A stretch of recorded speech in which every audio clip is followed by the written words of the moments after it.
নমস্কার বন্ধুরা, বেঙ্গলি কিচেনে সকল বন্ধুকে স্বাগত। আশা রাখি সকলে ভালো আছো, সকলে খুব খুশি আছো। শুভ সকাল জানিয়ে আজকের রেসিপি শুরু করলাম। আজকে বানাবো পাকা আমের ইনস্ট্যান্ট আচারের রেসিপি। আমি যেভাবে বানাচ্ছি অবশ্যই একবার পাকা আমের এরকম ইনস্ট্যান্ট আচার বানিয়ে দেখতে পারো। খেতে কিন্তু জাস্ট দুর্দান্ত হয়।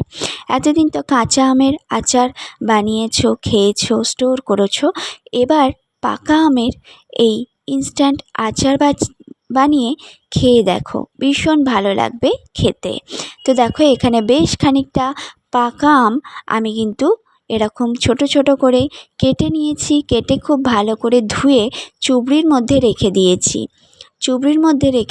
জলটা ঝরে যাওয়ার জন্য। দেখো, আটিগুলোও কিন্তু আমি ফেলিনি, আটিগুলোও নিয়েছি আমি। তারপরে একটা বড় কড়াই বসিয়েছি। কড়াইয়ের মধ্যে দেব সাদা তেল। সাদা তেলটাকে দিয়ে আমরা দেখো, তেলটা গরম হয়ে গেলে এর মধ্যে তেজপাতা, একটা শুকনো লঙ্কা, হাফ চামচের মতো মৌরি আর হাফ চামচের মতো ফোড়নও দিলাম। খুব ভালো করে নেড়েচেড়ে লালচে রং ধরিয়ে ফোড়নটা ভেজে নিতে হবে, যতক্ষণ না ফোড়নটা থেকে গন্ধ বেরোচ্ছে। ফোড়নটা থেকে গন্ধ বেরিয়ে গেলে এর মধ্যে দিয়ে দেব সেই পাকা আমগুলো, যেগুলো ছোট ছোট কেটে ধুয়ে রেখেছিলাম। এবার খুব ভালো করে এটাকে একটু ভেজে নিতে হবে। দেখো কেমনভাবে ভাজছি। আর অবশ্যই কিন্তু সাদা তেলেই করবে, যেহেতু পাকা আমের মধ্যে সর্ষের তেলের গন্ধটা চলে গেলে স্মেলটা কিন্তু ভালো হবে না, খেতেও ভালো লাগবে না। তাই অবশ্যই সাদা তেলেই কিন্তু ফোড়নটা দেবে, আর সাদা তেলেই কিন্তু আমটাকে লালচে রং ধরিয়ে ভেজে নেবে। মোটামুটি যখন এরকম ভাজা হয়ে যাবে, তখনই এর মধ্যে দিতে হবে হলুদ পাউডার। সামান্য পরিমাণে একটু হলুদ পাউডার দিলাম। যেহেতু এটা হলুদ আম মানে পাকা আম, তাই বেশি হলুদ এখানে দিতে লাগবে না। আর দিয়েছি রোস্টেড জিরে গুঁড়ো, আর দিয়েছি হাফ চামচের মতো কাশ্মীরি রেড চিলি পাউডার কালারের জন্য। আর এখানে দিয়েছি হাফ চামচের মতো, মানে হাফ চামচের থেকে একটু বেশি গোলমরিচ পাউডার। তারপরে আবারও মশলার সাথে সুন্দর করে আমটাকে মিশিয়ে নিতে হবে। অবশ্যই কিন্তু যে মশলাগুলো দিয়েছি একদমই স্কিপ করবে না, তাহলে কিন্তু আচারের টেস্টটা একদম ভালো আসবে না।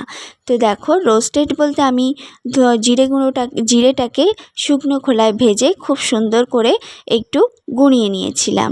সেই জিরে গুঁড়োটাই এখানে কিন্তু ব্যবহার করেছি।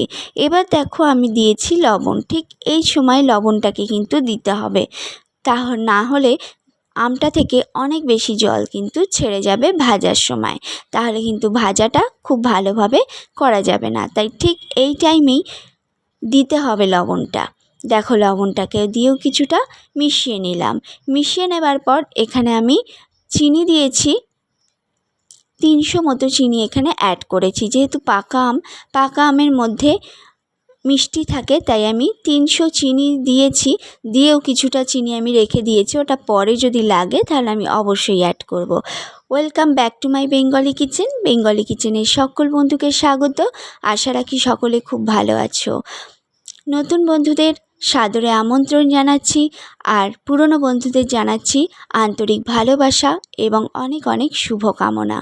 যারা চ্যানেলে আসছো নতুন বন্ধু, তারা প্লিজ ফুল ভিডিও দেখো একটা লাইক দিয়ে, আর ভালো লাগলে অবশ্যই সাবস্ক্রাইব করে পাশে থাকা বেল বাটনটা প্রেস করে সাথে থেকে যেও, তাহলে যখনই নতুন রেসিপি শেয়ার করব সেটা সবার আগে তোমাদের কাছে পৌঁছে যাবে নোটিফিকেশানের মাধ্যমে।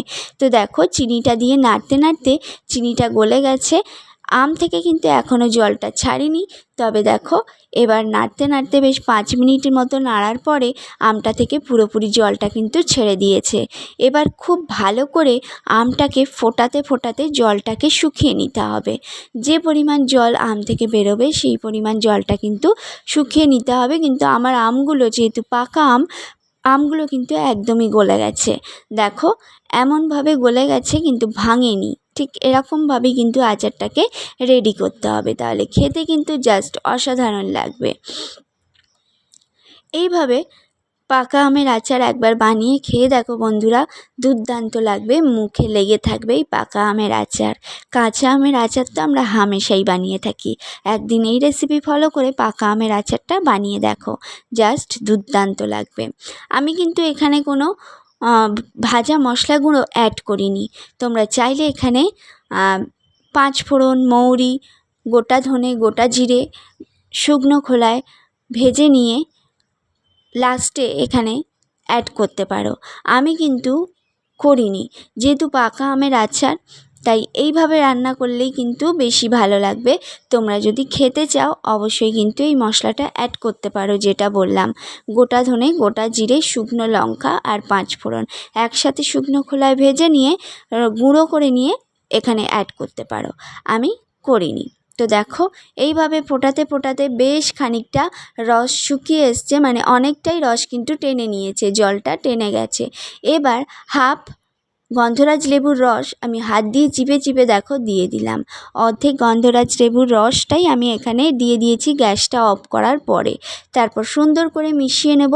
ঠান্ডা হয়ে গেলে কিন্তু এই আচারটা আরও বেশি ঘন হয়ে যাবে, কারণ জলটা কিন্তু মরে গেছে, শুকিয়ে গেছে।